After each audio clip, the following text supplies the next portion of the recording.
Assalamu Walaikum. Hello friends, how are you? Welcome back to my another video.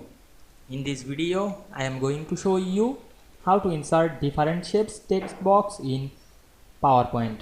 Let's get started. At first, you have to open a PowerPoint presentation. Now you want to add different shape text box. At first, go to the home menu. Then select the new slide drop down menu and create a blank slide. Now we go to the insert menu. Then select the text box. And we can see the text box is rectangle. Now we want to add the different shape text box.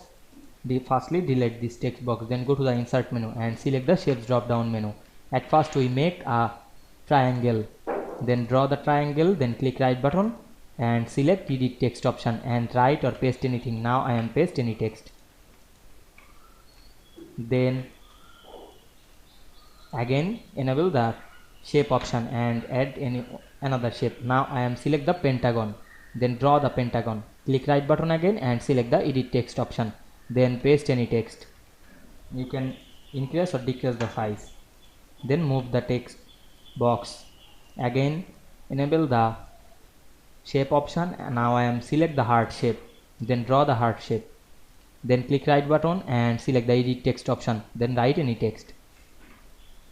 Now we can see we insert different shape text box very easily. You can make the text box fill color no fill, select the no fill option, or the outline color is no outline. Click inside the text box and change the color. I hope you enjoyed the video. Please like, comment, share and subscribe my channel. Thanks for watching.